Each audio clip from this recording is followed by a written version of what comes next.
आपण चालू आहे लक्षामध्ये ठेवा. लय चिंतनाचा प्रकार कशा करता सांगितला. बाकीच्या रसामध्ये जाणार ते येऊन जाऊन त्याच पोराला विचारतात बाकी काय. अरे बाकीचं आलं पाहिजे ना. लय चिंतनाचा प्रकार कशा करता सांगितला. महावाक्याचा विचार करूनही अपरोक्ष अद्वैत ब्रह्म साक्षात्कार होत नाही. त्यासाठी लय चिंतनाचा प्रकार सांगितला.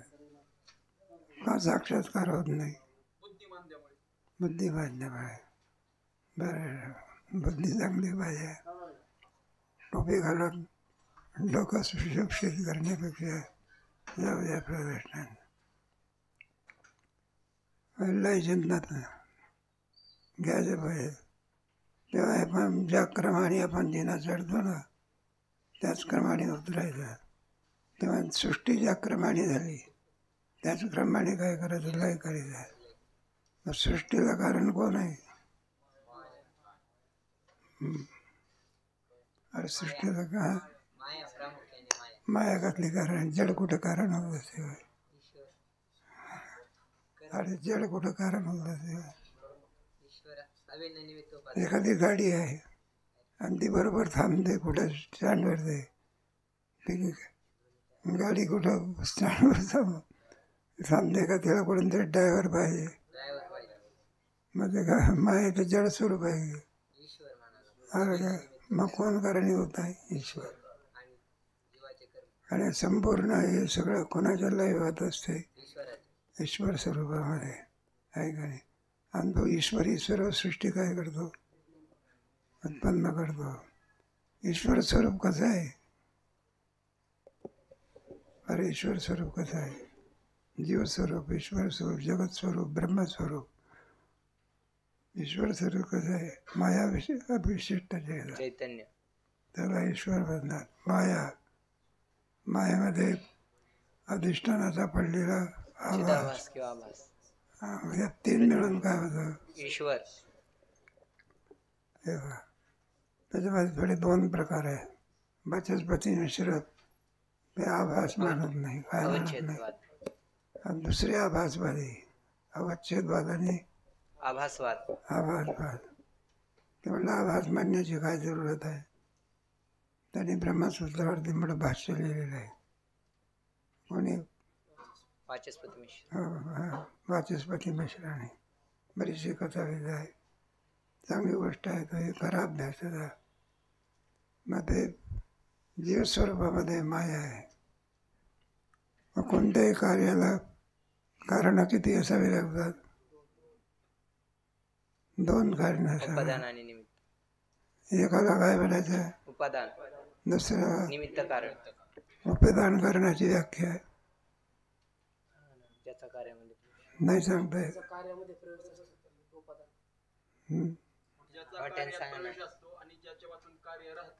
त्याला काय म्हणायचं? उपादान.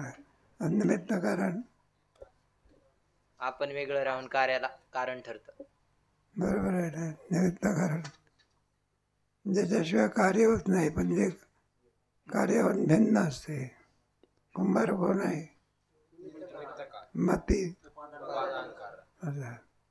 तर ईश्वर स्वरूपातला पाहिजे कुठं? आता उपादान कारण कोण आहे? माया. माया. निमित्त कारण चिदाभास आहे. त्याला दृष्टांत कोणता दिला? वर्णनाभी कोळीचा. वर्णनाभीचा. तसं या संपूर्ण याच्यावर विश्वाला कोण कारणीभूत आहे? ईश्वर. कोण कारणीभूत आहे? ईश्वर. मग तो ईश्वर सृष्टी जे निर्माण करतो तर सृष्टी आपल्या मनाने निर्माण करतो का त्याला काही कारण आहे? कोण कारण आहे?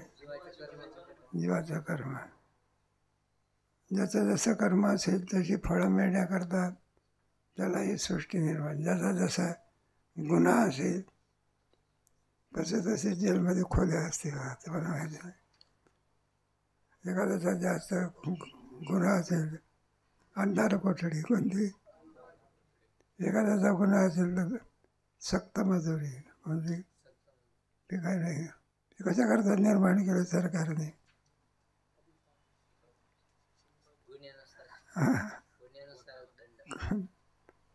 ज्याचं ज्याचं ते कर्म आहे ना, त्या कर्माची काय मिळाली पाहिजे? फळं मिळाली पाहिजे. गुन्हेगार मनुष्य आहे ना, त्याला त्याच वेळेला कर्माचं फळ मिळते का कालांतराने? आणि एखाद्याने चोरी केल्याबरोबर त्याचा हात तुटून पडतो का?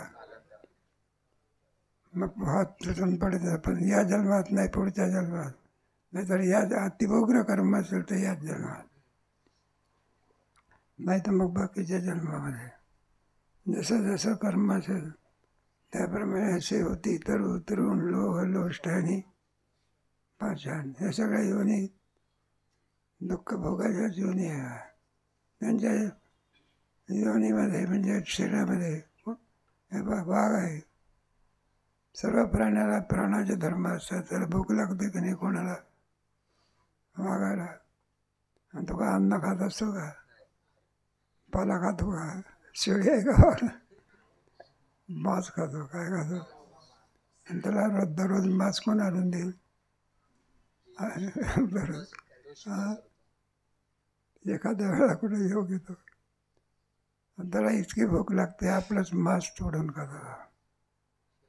इतक्या भुक्याने. हे कशाचं फळ आहे? हे कर्माचं फळ आहे. अंडाचे 4 उद्भिज आहे. झाड हजारो वर्ष एका ठिकाणी, उन्हात ऊन आणि पावसात झाडाला सुद्धा जीव आहे. म्हणलं कशावरून जीव आहे? तर त्याला पालवी फुटते. काय फुटते? आता या दिवसात काय फुटते? आता पहिली पानं काय होतात? यावरून त्याला काय? असं दुःख योनी आहे. सगळ्या जन्मापर्यंत एकाच ठिकाणी राहावं लागलं. झाडाची ऐसे होती तरू तुमच्या गीतेमध्ये आहे ना, त्याच्यामध्ये घेतलेल्या वेळा हवेच आहे. जे तमोगुणाची फांदी असते ना, संसारूपी वृक्षाचं वर्णन झाडाच्या रूपाने ज्ञानेश्वर महाराजांनी केलं आहे. कोणत्या अध्यायामध्ये? 15. मग त्याच्या फांद्या, एक रजोगुणाची फांदी, तमोगुणाची फांदी, पुढे रजोगुणाची फांदी म्हणजे मनुष्य देह, तमोगुणाची फांदी म्हणजे ऐसे होती तरू तरुण लोह लोष्ट आणि दगडापर्यंत. ते पापामुळे कोणत्या योनीला जातो? दगडामुळे. तुमचे नाही का दगड योनी आहे का? तुमचं महाभारत बसा त्याच्यामध्ये आहे का? अहिल्या काय झाली होती? दगडी योनी आहे. त्याच्यात उद्धाराचा प्रश्नच नाही, शक्य नाही. दगडाचा कुठं माणसाचा उद्धार होईना. पण मग तिने तक्रार केली होती ना, म्हणलं माझा काही अन्याय आहे का? अमका तमका सगळं. गौतम ऋषीला विनंती केली, म्हणलं तुमची भार्या असूनही सुद्धा मला कोणती योनी प्राप्त झाली? पाषाणाने. आता उद्धार होईल का या योनीत? मग त्यांनी सांगितलं मला उद्धाराचा एक मार्ग आहे. तो भगवंताचं काय कर, इतकं चिंतन कर की तो परमात्मा सगळं सोडून पुन्हा जवळ येईल. म्हणून सगळं सोडून परमात्मा कुठे आले? मग अयोध्येत आले.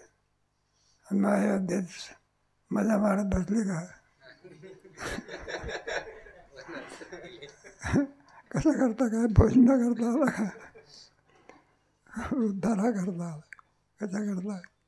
संत जे येत असतात हे काय धन वाढवण्याकरता का? तर मजा मारण्याकरता का? मग कशा करता? अवतार तुम्हा वाढव. याच्याकडे त्यांचं प्रयोजन आहे. आपलं प्रयोजन सोडून द्या. आपल्या प्रयोजनाचा उद्धार विचार काय नाही. मग म्हणून मग त्या याचं निमित्त करून अहिल्याच्या कुटीमध्ये जातात. ते दगड होऊन पडली होती. काय होऊन? मग दगड कोण दर्शना करता येतो का? मग स्वयं परमात्मा कोणाच्याकडे जातात? जिथे अहिल्या आहे दगड होऊन तिथे. आणि त्याच्या पायाचा रज लागतं. बरोबर अहिल्याचा काय झाला? राजा मात्रे तारिली आणल्या शिळा नाही का, ज्याचे चरणाचे चाली शिळा होती मनुष्य झाली. दोन्ही प्रमाणे एक नामदेव महाराजांचा आहे, एक तुकोबाराचा आहे. दगडाची सुद्धा काय एवढी आहे, ते सुद्धा वाढतात बरं का. दगडसुद्धा कालांतराने काय होतात आणि झिजतात म्हणा. खालची सगळ्यात निकृष्ट योनी म्हणजे कोणती, काय आहे नाही भाऊ भावे जे तमोवृद्धी मृत्यूला आहे तो पशु पक्षी का झाड का ज्ञानेश्वरी जागा 14व्या अध्यायामध्ये म्हणजे ते तमोगुणाचा परिणाम आहे ना. सत्व आणि आणि तम जाऊ द्या म्हणून सृष्टीत ईश्वराकडे काही अन्याय नाही. जैसे ज्याचे कर्म. ईश्वर काय करतो मनमानीपणाने सृष्टी निर्माण करतो जीवाच्या कर्माप्रमाणे. मग ज्यावेळेला सृष्टी निर्माण करतो त्यावेळेला कशी करतो, त्याच्या ठिकाणी असणारा तमोगुण तो वाढतो. कोणता गुण, आणि तमोगुणाचा परिणाम सगळा आहे. मग त्याला संकल्प होत असतो एकोम तमे. पहिला माया, मायेच्या द्वारा ही सर्व सृष्टी काय करतो उत्पन्न करतो. मग किती भूत निर्माण करतो तो 6 भूत. मग नुसतेच भूत निर्माण करतो का आपल्या गुणाचा. मग प्रत्येकाचा सत्वगुण रजोगुण आणि सत्वगुणाच्या प्रत्येक भूताचा सत्वगुण त्याच्यापासून काय निर्माण होते अंतःकरण. ते सुखाला आणि दुःखाला काय करते, त्याचे 4 प्रकार मनबुद्धी चित्त आणि अंतःकरण. पुढे 5 ज्ञानेंद्रिय, पुढे पंच. हे सगळे कोणती सृष्टी झाली, सूक्ष्म सृष्टी. पंचीकृत का अपंचीकृत. आता पंचीकृत सृष्टी ती कशी करते. अरे अर्धे भाग किती, एका भूताचे किती भाग करायचे, अर्धे अर्धा काय करून टाकायचं, 4 भाग करायचे आणि बाकीच्याला द्यायचे. म्हणजे प्रत्येक भूतामध्ये स्वतःचा भाग किती आहे, अर्धा. आणि दुसऱ्याचे किती आहे, 4 2 आणि धरून त्याला असं त्याला कोणतं भूत म्हणायचं. स्थूल ब्रह्मांड कोणाचं कार्य आहे, स्थूल ब्रह्मांड कोणाचं कार्य आहे, अपंचीकृत का. अपंचीकृत कोणाचं कार्य आहे नाही सांगता. सूक्ष्म सृष्टी, अनुमान बुद्धी नाही का. 5 ज्ञानेंद्रिय, 5 कर्मेंद्रिय, पंच मन बुद्धी. याला लिंग शरीर म्हणतात. कोणतं शरीर, पंचमहाभूताचं कार्य आहे ते. पंचीकरण मिलित सत्वांश आहे. कोणतं शरीर म्हणायचं, सूक्ष्म. पुढे कोणतं, स्थूल शरीर. तो याच्यामध्ये या सर्व याच्यामध्ये 5 कोश आहे. अन्नमय, प्राणमय, मनोमय, विज्ञानमय, आनंदमय. तर तुम्हाला होऊन गेलं की आता या कोशाहून आत्मा कसा आहे, भिन्न आहे. पण एवढ्यावर काम भागत नाही. मग कोशाहून जरी भिन्न असला तरी तो परमात्मा सिद्धांताच्या द्वारा जीव ब्रह्माचा अभ्यास झाला. काय झाला काय माहीत. त्याच्याकरता पुन्हा त्याच्यावर म्हणलं अभेद आहेच किंबळामध्ये. जीव किम स्वरूप आहे.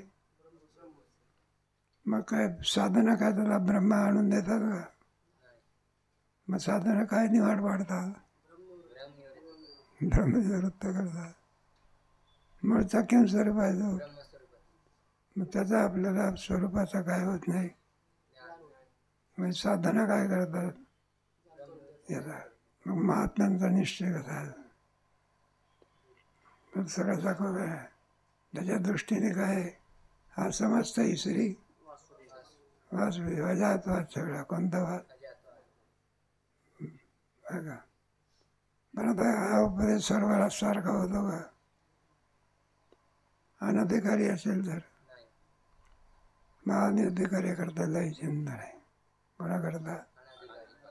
त्या सर्व सृष्टीला कोण कारण आहे? ईश्वर. ईश्वर स्वरूपामध्ये असलेली माया उपादान कारण, असलेला आभास तो निमित्त कारण, अभिन्न व निमित्त उपादान कारण कोण आहे? आणि माया म्हटल्यानंतर आहे का त्याचे पृथ्वी, आप, तेज, वायू आणि पृथ्वीचं कार्य आता लय करीत जायचं. काय करीत जायचं? पृथ्वीचं कार्य जेवढं असेल ते किम स्वरूप आहे? पृथ्वी स्वरूप. जलाचं, तेजाचं, वायूचं, आकाशाचं. आणि आज आलं आपापलं कार्य आहे. या सर्वाला कारण कोण आहे? प्रधान. कोण आहे? तो आपल्यामध्ये सगळं काय करून येतो. म्हणजे मायेचीच नाव आहे. कोणाची? प्रधान, प्रकृती, माया, अज्ञान, अविद्या, शक्ती. प्रधान कोणाला म्हणायचं? सर्व पंचमहाभूत. नाही, पंचमहाभूत कारण जे लय पावतात त्याला काय म्हणायचं? प्रधान. म्हणजे प्रकर्षेनं दादाते म्हणजे ठेवण आहे. पुढे कोण आहे? प्रकृती. ज्यावेळेला सृष्टी निर्माण होत असते त्यावेळेला ती किम स्वरूप होते? प्रधान स्वरूप आहे. तमोरूप होते. आणि सर्व सृष्टी काय करते? माया. कशाला म्हणायचं? अरे नसून दाखवते. काय दाखवेल? काही सांगता येत नाही. ते मा म्हणजे नाही, या म्हणजे ते नाही. पण बंधाला कारणीभूत कोण आहे? पुढे कोण राहिला? अज्ञान. अज्ञानी काय करता? आवरण घालतात. आणि पुढे अविद्या. आणि ती करायली ना शक्ती. भिन्न आहे का? अभिन्न आहे. मग ते सगळं कार्य काय करायचं? लावायचं तत्त स्वरूप. आणि शेवटी जे स्वरूप राहते त्याला ब्रह्मरूप म्हणा. काय म्हणायचं? तो हा निश्चय होत नाही. खालीपर्यंत आला होता की त्याचा काय होत नाही? मग निश्चय होत नाही तर सोडून द्यायचं. पाठच होत नाही तर काय सोडून द्यायचं. परमार्थ होते. एकाएकी फल मिळत असते का कालांतराने? सृष्टी नियम आहे बघा. एकदम का आंब्याचं झाड लावलं म्हणजे उद्या फळ येतं. त्याला काल निर्णय लागले. ज्याचा जसा अधिकार असेल त्याप्रमाणे त्याला काय लागतो? एकाच अधिकाराचे सर्व आहे का भिन्न भिन्न अधिकाराचे? मग तो निश्चय कसा करायचा? त्याच्याकरता लय चिंतन रूपी ध्यान सांगला. कोणता विधी? ज्ञान आणि ध्यान यात इतका भेद आहे की ज्ञान हे प्रमाण प्रमेयाधीन आहे, विधी किंवा पुरुष इच्छाधीन नाही. ध्यान मात्र विधी, विश्वास, पुरुष इच्छा आणि अनुष्ठानाचा आग्रह याच्या अधीन आहे. दोघांचा भेद. ज्ञान आणि ध्यान. ध्यान म्हणजे उपासना आणि ज्ञान हे कर्म असतं. 3 मार्ग दाखवलेले आहे. कर्मयोग, उपासना योग आणि आता दोघांमधला फरक सांगतात. ज्ञान हे प्रमाण प्रमेयाच्या अधीन आहे. एखाद्या माणसाने म्हटलं की मला मीठ खारट लागू नये, मग ते काय प्रमाणाधीन आहे ना? काय तुझी इच्छा सत्व खारटपणा त्याचा काय कर्म आहे. आणि त्याचं प्रमाण कोण आहे? रसनेंद्रिय. दोन्ही सारखेच दिसतात ना. तुम्हाला कल्पना नाही एखाद्या वेळा फसगत होत असते. मिठाई भांडण साखरी कशी असते. आणि ते चहा करते वेळी बरं का साखरेचा पाळा येण्याच्या ऐवजी कशाचा पाळायला ते त्याच्यात का टाकलं मीठ. आणि ते यजमानाला द्यायचं होतं. कोणाला चहा द्यायचा होता? यजमानाला. कोणीतरी उपडसं म्हणत होता. काय काय आणि त्याने तोंडाला लावतं बरोबर. काय करायचं? मग कशा करता सांगितलं तुम्हाला? दिसायला जरी सांगितलं तरी त्याच्यातला गुण निवडण्याची शक्ती ज्या इंद्रियामध्ये आहे त्याला रसनेंद्रिय. बाकी इंद्रिय लावून टाका तुम्ही त्याच्यामध्ये. आहे ना? सारखेपणा दिसतो. काय दिसतो? सारखेपणा जरी तुमची इच्छा असो नसो, साखर कुठे खा, कशी खा, ती कशी लागणार. लघवीच्या किंमत जरी खाल्ली तरी त्याला प्रमाण म्हणायचं. काय म्हणायचं? ते प्रमाण प्रमेयाच्या अधीन असते. तुमची इच्छा असत हे लोक जातात ना, आपल्या प्रदक्षिणा करतात ना, अलीकडच्या काळामध्ये काही वेगळाच प्रकार आहे. त्या लग्नाचे मोठे मोठे बॅनर्स असतात. ते वारकरी पाहणे गाला कशाला प्रदक्षिणा. आता तुळशीचे घालायचं, माळ खांद्यावर घालायचं, पताका असे, गंध वगैरे गंगा प्रदक्षिणा झाला, हरिपाठ म्हणून राहिला किंवा जप करून राहिला आणि चुकून ना जर बॅनरकडे गेले तर त्या बॅनरवर काय इथं दिसतं घ्या आणि तिथंच थांबतो. काय सगळं विसरतो. जाऊ दे. इच्छा नसूनही सुद्धा काय असे तुमची इच्छा स्वतःनं सो डोळे गेले तर ते रूप दाखवल्याशिवाय याला म्हणजे प्रमाणाआधी. कोणाच्या आधी? प्रमेय कोणाच्या आधी असते? प्रमाणाच्या. प्रमेयाच्या आधी नाही. प्रमाण प्रमेयाच्या आधी. ते ज्ञान म्हणतात त्याला. ज्ञानाची 5 ज्ञानेंद्रिय आहे ना, श्रोत्रम चक्षुः स्पर्शनं अधिष्ठाय मनुष्याय. याच्याद्वारा आपण त्याचं ज्ञान. अशी 5 ज्ञानेंद्रिय आहे. आणि कर्मेंद्रियाच्या द्वारा म्हणजे कर्मेंद्रिय तो काही ज्ञानाचा काय नाही, क्रियेचं साधन आहे. हात ज्ञानाचं साधन आहे का? आणि हातावरची माझी मास ज्ञानाचं साधन आहे का? स्पर्श कशाने होत असं आहे का नाही? म्हणजे एका याच्यावरती सगळी साधनं ईश्वराने आपल्याला दिलेली आहे. तेव्हा कशाकरता सांगितलं? ज्ञानाचा भेद सांगते वेळी प्रमाण प्रमेय ह्याच्या अधीन काय असे. आता ध्यान घ्या. ते प्रमाण प्रमेयाच्या अधीन आहे का? त्याच्याकरता काही साधनं लागतात. मग कोणती साधने आहे त्याच्यामध्ये? विधी, पुढे विश्वास,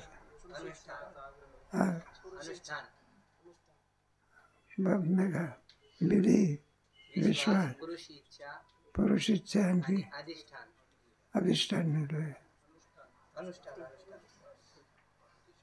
अधिष्ठानच नाही. ऐकायला का? अनुष्ठान. मला वाटलं अधिष्ठान आहे म्हणून म्हटलं अधिष्ठान घ्यायला. तुला अनुष्ठान म्हणा नाही का? तुम्हाला एखादं वही पाठ करायचे असते, बंधन करायचं असते नाही का? अनुष्ठान जर करायचं असलं तर काहीतरी निग्रह करावा लागेल का तुम्हाला? आहे काय? एखाद्याचा विधी असावा लागतो, तो इच्छा असावी लागते, त्याच्यावर तो विश्वास असावा लागेल. एखादा परमात्म्याचं चिंतन करतो, त्याचा विश्वास आहे, तिने मुक्तिचारी विश्वास असावा. नाही भांडवल तरी गाठी. तुमच्या ब्रह्मज्ञान प्राप्तीचे जे काही साधन आहे त्या साधनामध्ये श्रद्धा सांगितली आहे. या श्रद्धेचा गीतेमध्ये 17व्या अध्यायामध्ये विचार आहे. श्रद्धामयोयम पुरुष नाही का? 17व्या अध्यायातला पहिला श्लोक आहे. याची श्रद्धा आहे. यत् शास्त्रविधिमत्सृज्य वर्तते यत् शास्त्रमिति यजन्ते श्रद्धयान्. दोन्ही एका ठिकाणी. यत् शास्त्रविधिमत्सृज्य यजन्ते कामकारिणः 16व्या अध्यायाला आणि यशास्त्र विधिमत्सृज्य काय क्रियंते श्रुत्य पहिला श्लोक आहे. यशास्त्र विधिमत्सृज्य हो नाही का? अरे अर्ध राहिलं ना. यशास्त्र विधिमत्सृज्य यजंते श्रद्धेया अन्विता. आता मग त्याच्याकरता 3 प्रकार. मग त्याच्यामध्ये सत्वगुणी श्रद्धा, रजोगुणी श्रद्धा, पुढे मग कोणची तमोगुणी श्रद्धा. मग श्रद्धा असावी लागते. श्रद्धा नसेल तर मनुष्य गप्पा मारील पण काय करणार नाही, चिंतन करणार नाही. चिंतनार्थ काय नाही, श्रद्धा नाही. ज्याची श्रद्धा असेल तर कार्यापुरतं आणखी करत असं. म्हणून भांडवल भाटी तरी परमार्थ गुणाचा आहे. ज्याचा परमार्थातलं पुण्य दिसत असते का, पण त्याच्यामध्ये पुण्य आहे ते दिसत जरी नसलं तरी गाता नाचता वाचता पुण्य असे फार. करा व्रत एकादशी.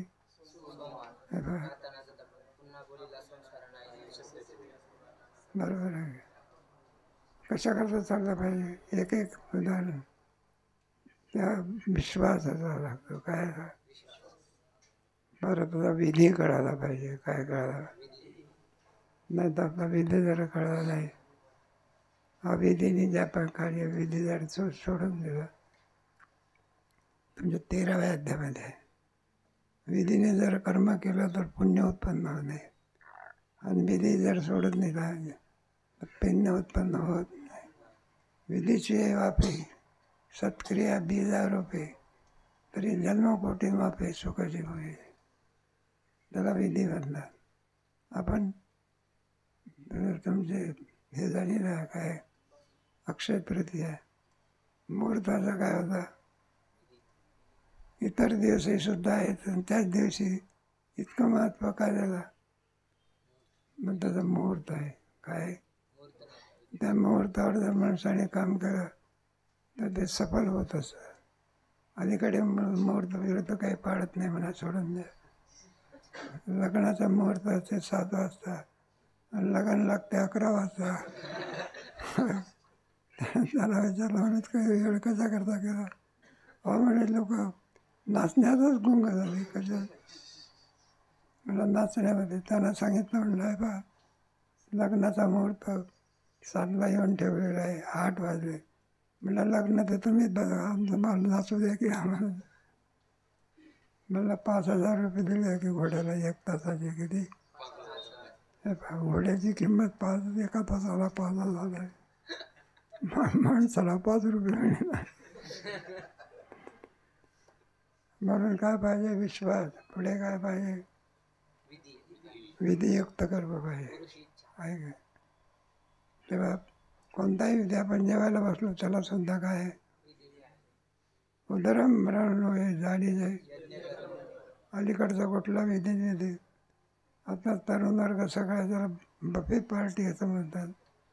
उभ्या उभ्याच जेवतात दोघांना. आणि दुसरा प्रश्नाचा वाढू सुद्धा देत नाही.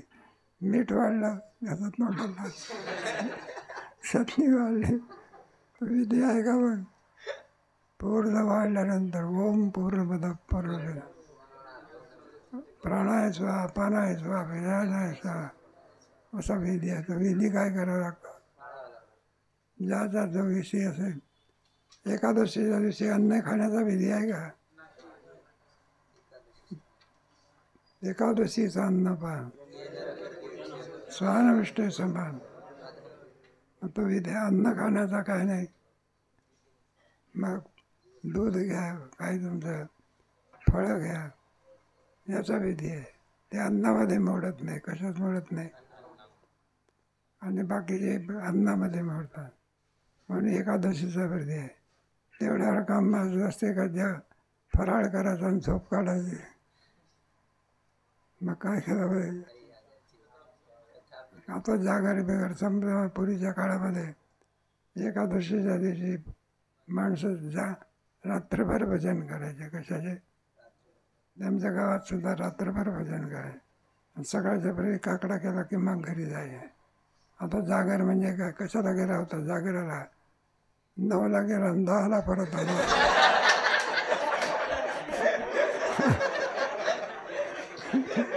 जागरला गेला आता काय.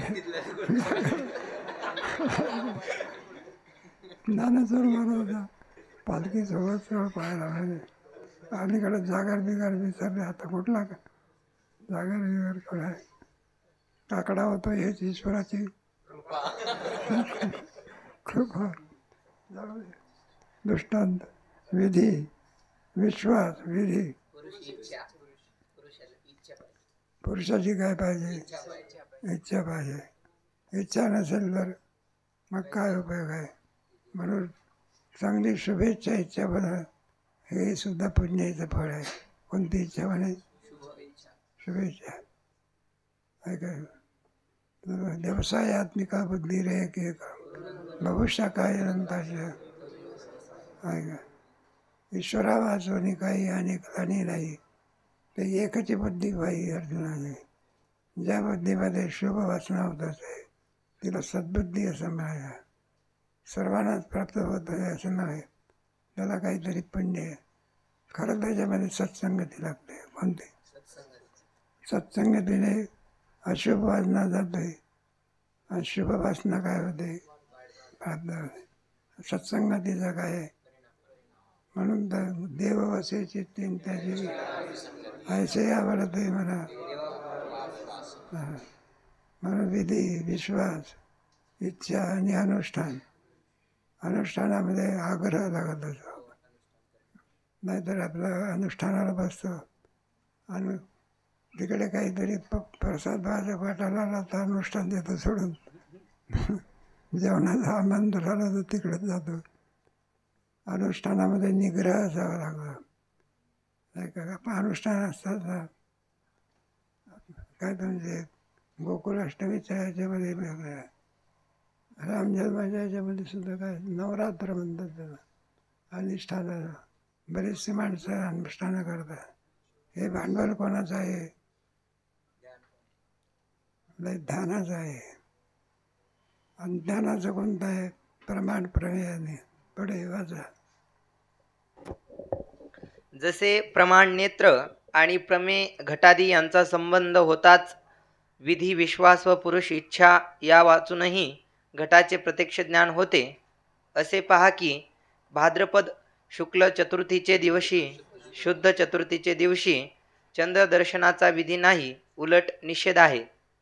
आणि पुरुषास चंद्रदर्शन होऊ नये असे वाटते, म्हणजे पुरुष इच्छाही नाही. कोणत्या दिवशी चंद्रदर्शनाचं आहे? भाद्रपद शुद्ध चतुर्थी. भाद्रपद शुद्ध चतुर्थी. चतुर्थी गणपतीची व्रत आहे चतुर्थी. आणि ते वद्य चतुर्दशी पाहिजे. कोणती? शुद्ध आहे का? शुद्ध चतुर्थी. त्या दिवशी तुमची इच्छा नाही. प्रतिपदेचा चंद्रमा काय करू नये. पण म्हणून तो गणपतीचा उपासक अथर्व शीर्षा वगैरे सगळं काय. आणि आज आपल्याला काय दिसू नये? चंद्रमा दिसू नये. घ्या काही कामा. मग बाहेर पडला, मग छत्री घेऊन पडला बाहेर. कोण दिसू नये? ते काय केलं होतं? त्याच्यावर ते गोंधळाने कार्यक्रम केला होता छत्रीवर ते. आणि त्याला छिद्र पडले होते. काय पडले? पण याला काही कल्पना नाही. आपल्याला चंद्र दिसून येऊन असं वर पाहिलं. छिद्रातून कोण दिसला? तुझी इच्छा असो अथवा दर्शन झाल्याशिवाय. याला काय म्हणायचं? प्रमाण प्रमेय आहे. तुमची इच्छा असो का एकदा तुमच्या हातून दुष्कर्म जर घडलं, तुमची इच्छा असो अथवा नसो, ते पाप काय करावं लागतंय? आमची इच्छा नाही. एखादा कैदी गुन्हेगार म्हणायला लागला, म्हणला आहे बा जेल भोगण्याची आमची काय नाही. विचारतो का कोणी? समोर आहे पोलीस असून पाठीमागे कोणाचं, आणि कुठे नेऊन घालतो?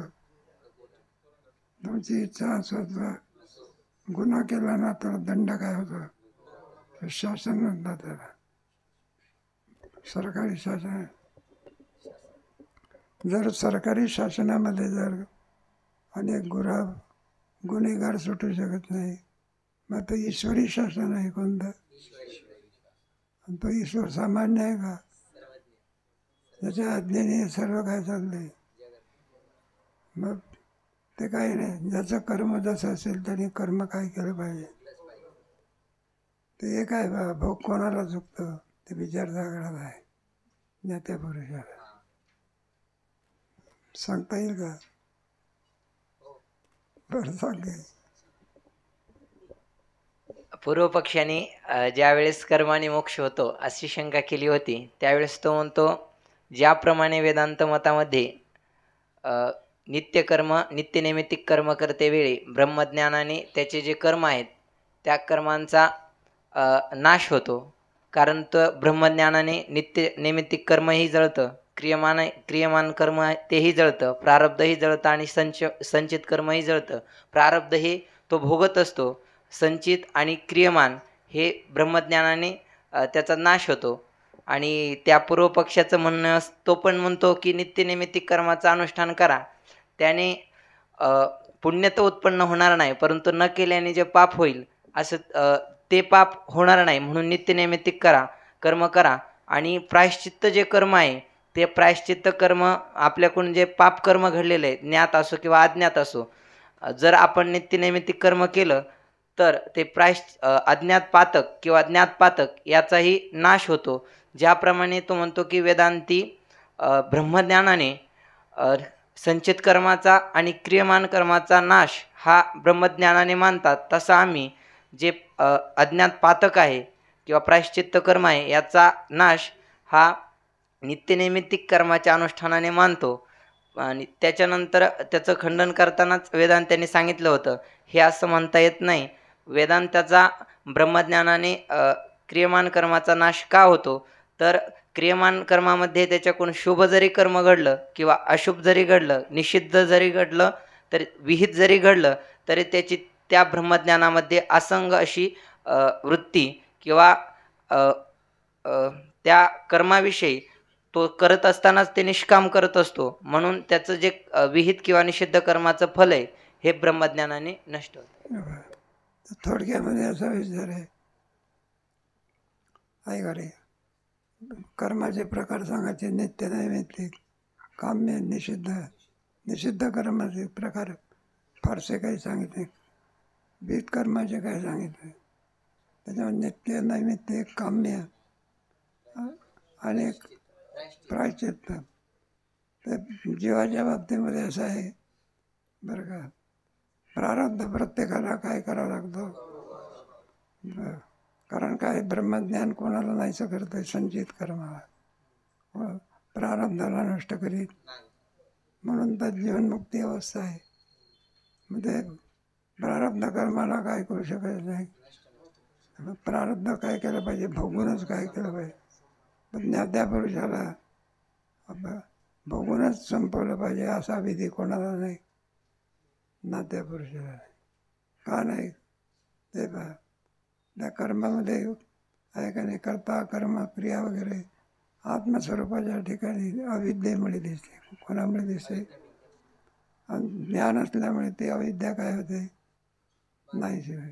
त्याच्याबरोबर कर्मही काय होते. म्हणून ज्ञात्या पुरुषाला प्रारब्ध न भोगताने काय होते, तो न भोगताने सुद्धा काय करतो. आणि जीवाला मात्र ते भोगूनच काय केलं पाहिजे, त्याची इच्छा अस्वत्व. ज्ञात्या पुरुषाला यस्य नाहं कृतो भाव यस्वात्मरतिरे पश्चात मानव तस्य कार्यम न विद्यते. त्याला मात्र भोगून संपवण्याची काय त्याचं ते त्याला तर ईश्वराचा दंड अज्ञानी पुरुषाने कर्म भोगूनच काय करावं लागतं. ते पाहणे एखादा आजार झाला तर किती औषधी घ्या, गुण काय होत नाही. मग ते भोगूनच काय करायचं. ते प्रारब्ध बलवत्तर प्रारब्ध म्हणता कोणता पुढे. तथापि कोणत्याही प्रकाराने नेत्राचा आणि चंद्राचा संबंध होताच चंद्राचे प्रत्यक्ष ज्ञान होतेच. या अनुभवावरून ज्ञान हे प्रमाण प्रमेयाधीन आहे. ध्यान मात्र तसे नाही. ध्यान मात्र तसं आहे. तुमची इच्छा असो अथवा नसो, ज्ञान आहे काय ते काय नाही, इच्छेचा काही संबंध नाही. प्रमाणाला किती तुमची इच्छा असो, प्रमाण प्रमेयाच्या अधीन असते. आणि उपासनेच्या बाबतीमध्ये मात्र विधी, विश्वास, इच्छा, अनुष्ठान यावर अवलंबून आहे. त्याच्यावर प्रयत्नसुद्धा सांगितला आहे ना, आहे का त्याच्यामध्ये? आग्रह म्हणजे प्रयत्न. तुम्ही गोबी पाठ करण्याकरता बसले, त्याच्याकरता तुमचा निश्चय असावा लागतो. काय जरी नाचता आला तरी उठणार नाही. गोबी पाठ केल्याशिवाय याला आग्रह म्हणायचा. काय म्हणायचं? नाही तर दिला आपल्या होई मध्यंतरी सुटून गेला, उठला कुठे किचन रूममध्ये गेला. हो म्हटलं, हे बा काय करून आले, हे करून आले. म्हटलं शेंगदाणे असं टाकू नका, भाजून टाका. जागे होई पाठ कर घे म्हणा जातो आपला काहीतरी होई पाठ. पुन्हा येऊन सांगतो, म्हटलं हे बा कोशिंबीर पोहे झाल्यावर टाकायची. त्याची आई सांगते जा काय कर. त्याच्याकरता आग्रह लागतो. काय लागतं? नाही का पाठ केल्याशिवाय उठणार, याला आग्रह म्हणा. हा कशा करता? उपासना करा. म्हणून विधी, विश्वास, इच्छा, अनुष्ठान ही सामग्री कोणाची? ध्यान मात्र तसे नाही. कारण शालिग्रामाच्या ठिकाणी विष्णुरूपाने ध्यान करील तर त्यास उत्तम लोक प्राप्त होतो. या शास्त्रविधीने उपासक विष्णूची चतुर्भुज शंखचक्र गदा पद्म लक्ष्मी सहित मूर्ती जाणतो. नेत्रप्रमाणाने शालिग्रामशिला जाणतो. तथापि विधी, विश्वास आणि इच्छा यांनी शालिग्राम विष्णू आहे असे ध्यान होते. आता ध्यान आहे. शालिग्राम असतो ना, गंडकी नदीमध्ये मिळतात असं सांगा. पण आता तुमचे काय आपण नाही का राजेंद्रदासची जगळी एक खोलीच भरली होती बा, इतके ते गोल दगड झाले, त्याला शालिग्राम असं म्हणतात. ते विशिष्ट नदीमध्ये दिसत असतात. आता शालिग्राम विष्णूचा उपासक आहे. कोणाचा उपासक आहे? ज्या गावामध्ये गेला तिथे विष्णू नाही, विष्णूची काय नाही, मंदिर नाही. आणि आता कोणाचा उपासक आहे? विष्णूचा. कोणताही कर्म ईश्वरार्पण बुद्धीने केल्याशिवाय त्या कर्मामध्ये शेवट नाही. जेवण करायचं पण अगोदर नैवेद्य काय करायचा? दाखवायचा. असते ना उपासनेमध्ये प्रकार असते ना. मग आता परक्या ठिकाणी मग काय करायचं? मग तो स्नान करतो. स्नान करून शालिग्राम असा एक दगड असावा, आणि तो काय समजतो? मग तो विष्णू. आणि विष्णू समजावून त्याची काय करतो? तो सर्व विधी करतो, नाही का? मूर्तीप्रमाणे सर्व विधी आणि त्याचा करतो. मग आता त्याला प्राप्ती होत असेल, आपल्या दगड पोचला म्हणून प्राप्ती होत असेल, तसं नाही. आता त्याची बुद्धी दगड बुद्धी आहे का विष्णू बुद्धी आहे? मग विष्णूची उपासना केल्यानंतर जे फल प्राप्त होते, शालिग्रामाची उपासना केल्यानंतर तेच फल काय होते? फळामध्ये काय नाही, कोणत्याही प्रकारे नाही. एक कोणाचं चाललं आहे आपलं ध्यानाचं नाव आहे, त्याला प्रतीक ध्यान म्हणतात. वाचा 32 परिच्छेद क्रमांक 32. ध्यानाचे प्रकार. ध्यान 3 प्रकारचे आहे. एक, अन्य वस्तूचे अन्य रूपाने जे ध्यान, त्यास प्रतीक ध्यान म्हणतात. जसे शालिग्रामाचे विष्णू रूपाने ध्यान. अन्याचं अन्य रूपाने ध्यान आहे. दगडाची आपलं तरी काय, ज्याची ज्याची आपण उपासना करतो ती देवता काय, आपण त्याची मूर्ती तयार करतो ना. काय करतो? काय ज्याची जशी मूर्ती असते. अलीकडे तो विपरीत प्रकार व्हायला आहे. टिळक महाराजांनी गणेशोत्सव सुरू केला बघा. चांगल्या मार्गाला लागावं तर विद्यार्थ्याने नाही का बलबुद्धी विघ्न वगैरे येऊ नये. त्या गणपतीचा अलीकडे विकृत स्वरूप व्हायला लागला.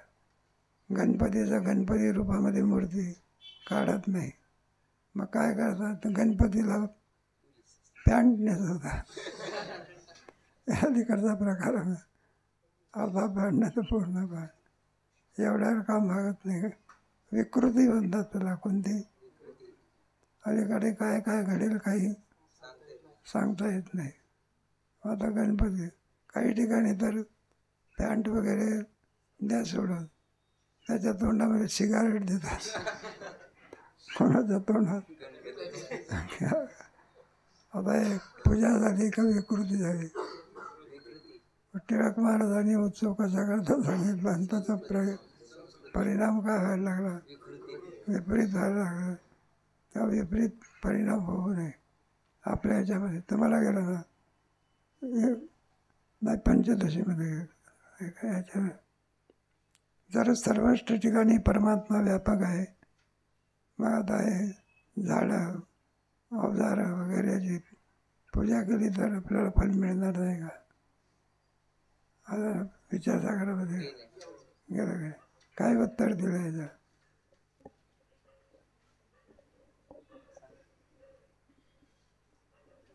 नाही सांगणार. त्याच्यामध्ये सर्वत्र परमात्माच आहे. मग नाही उपाधीचा दोष आहे त्याच्यात. कोणता? निरुपाधिक तत्व हे आम्हाला काय आहे मान्य आहे. पण उपाधीसह आणि ते काय म्हणतात देव समजतात. कोणाचं उपाधीसह देव कसा करतो? उपाधीचा काय झाला पाहिजे? बाद झाला पाहिजे. तुमच्या परवाच्या दिवशी काहीतरी हा विषय होऊन गेला. पण हे ध्यानच आहे. त्याला प्रतीक ध्यान म्हणायचं. कोणतं ध्यान आहे? दगड आणि समजतं मग सगळे याच्यात लावायचं ना. प्रतीक ध्यान म्हणजे भावनाप्रधान ज्ञानच आहे. भावनाप्रधान ज्ञान म्हणजे त्याच्यामध्ये समत्व विभाग असतो. समत्व विभाग म्हणजे एखादी बाई आहे, आपली बहीण आहे, आपल्या बहिणीला आपण काय म्हणतो? बहीणच म्हणतो. आणि परकी एखादी बाई भेटली तिला आपण काय म्हणतो? ऐका तुम्ही भाग विक्री दुकानामध्ये भाग आहे. मग तिथे कोणतीही बाई असली दुकानदार या मावशी काय खरोखर मावशी आहे का ती? याला भावना प्रधान म्हणा. काय म्हणायचं? कोणत्याही बाईला माता समज नाही. जाई होतो माते त्याला बंधुभाव म्हणतात. काय वेळ मग विवेकानंदाने जे त्याच्यामध्ये विजय मिळवला. कारण त्यांना आजपर्यंत असं कोणी भेटलाच नव्हता. इतरांना काय म्हणायचं तेच म्हणायचं. पण हा बाबा असा भेटला. सर्वांना काय म्हणायला लागला? माता आणि आहे का नाही? मग आपल्या वारकरी संप्रदायामध्ये किंवा हिंदू धर्म संस्कृतीमध्ये एकच माता आहे का जगात? जेवढ्या बाया असतील तेवढ्या काय, जेवढे पुरुष असतील तेवढे आहे काय? आता तुम्ही इथं शिकता. शिकत असताना स्वतःच्या भावाला सुद्धा बंधूच म्हणतात. आणि त्याहीपेक्षा जास्त नातं कोणतं आहे? गुरुबंधूचं नातं भावापेक्षा काय आहे? याच्यामध्ये आहे ना ज्ञानेश्वरी नवनामध्ये आलेला. म्हणलं तो गुरु शब्दाचे अनेक अर्थ.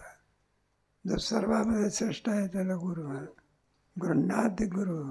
जो ब्रह्मविद्येचा उपदेश करतो त्याला काय म्हणायचं? गुरु. असं त्याच्यामध्ये त्याच्याशिवाय दुसरं आणखी काही नाही. पुढे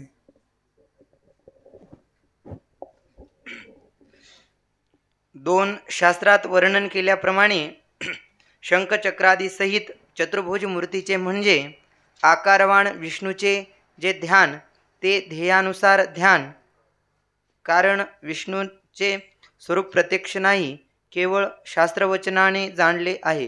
हे पहा, आता आपल्याला ध्येयानुसार ध्यान. पहिलं कोणतं,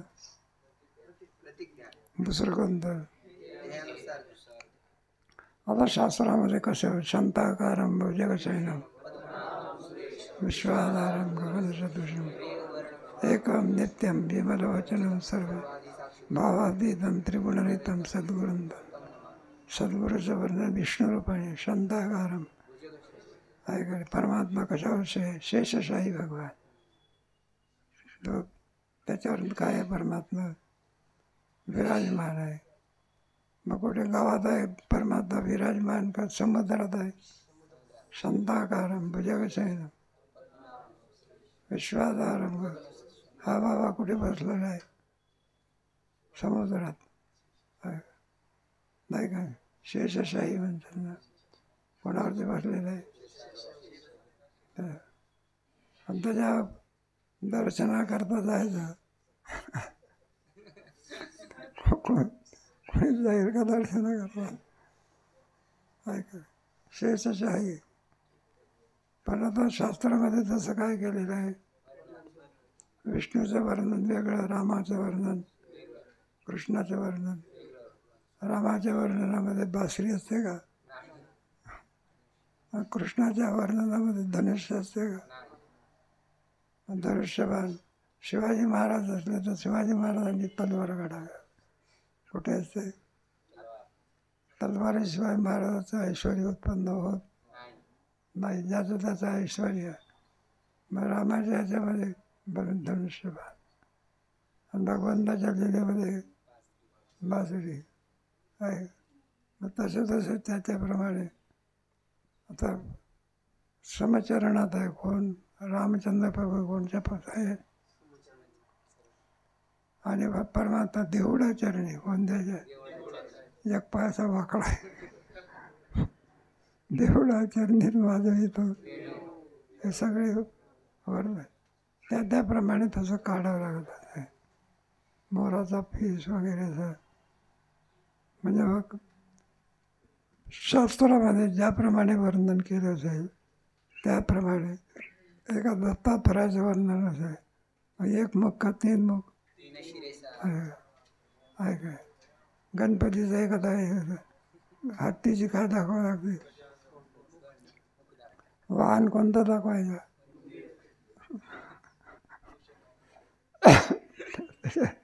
कोणी त्या उंदराला जवळ करीत नाही, आणि ते वाहन कोणाला आहे. ज्ञानाची देवता आहे. कशाची तुम्हाला कल्पना आहे. गणपतीच्या ह्याच्यामध्ये ज्ञान सांगितलं. ते दोन भाव होते, षडानंद आणि गणपती. त्याला कार्तिक स्वामी.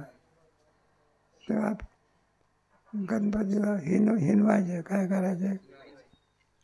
आणि शंकराला सुद्धा जेवढा आणखी षडानंद आवडायचा तेवढा गणपती काय होत नाही. पण पार्वतीला काय व्हायचा. मग ते बरंच काही कथा विधा आहे त्याची. मला शहाणा कोलम का कोण असं होतं. काहीतरी मिळवायचं होतं, तेवढ्याकरता जो प्रतिप्रदक्षिणा करून येईल. कोणती, त्याला आम्ही हा प्रसाद देऊ. ते पुढे काय झालं बघा. मग आता तो प्रसाद मिळण्याकरता तो षडानंद कार्तिक स्वामी आपल्या वाहनावर बसला. कशावर, ते वाहन झालं बा. 3 दिवस झाले. किती, हे काही संपेल. आणि गणपतीने काय केलं नाही बा. तेव्हा भगवान शंकराला आणि पार्वतीला नमस्कार केला. आपल्या लोटांना प्रदक्षिणा. किती म्हणलं त्या की प्रसाद आम्हाला. अरे म्हणलं तो कुठं गेला, इथंच तर बसलेला आहे. आणि तुझं वाहन हे कोणतं आहे, त्यांना कुठं काही जमतं. ते म्हणलं ते काही नाही, प्रसाद आणा की. मला एक प्रदक्षिणा केली नाही. किती केली, 3 केल्या म्हणा. म्हणलं कशावर नाही, शास्त्र सांगितलं. काय सांगितलं बघा. म्हणलं आई वडिलांना जर प्रदक्षिणा केली तर कोणत्या दानाचं पुण्य आहे. एक प्रदक्षिणा केली की 2 का 3. मग पार्वतीने सांगितलं. म्हणून म्हणलं पहा, गणपतीची बरोबरी कोण करू शकत नाही. ज्ञानाची देवता कोण आहे? विघ्ननाशाची देवता कोण आहे? गणपती. ते त्याच्याकडे बघू नका सोंड कशाची आहे आणि तोंड कशाची आहे. देवता कोणाची आहे? जशी देवता असेल तशीच मूर्ती. मंदिरामध्ये काय करायला लागते? काबा. ज्याचं जसं स्वरूप शास्त्राने सांगितलं. कोणी सांगितलं? नाही का? लोकाभिरामम रणरंगधीरम राजीव कारुण्य रूपम करुणाकरम श्रीरामचंद्र. आपल्या भगवान श्रीकृष्णाचं वंशी विभूषित करा पितांबरा धरून पूर्णेंदू सुंदर मुखा कृष्णात परम. जसा ज्याचा विग्रह असेल तसे पूजा करणे याला ध्येयानुसार दान म्हणतात. कोणतं? पुढे.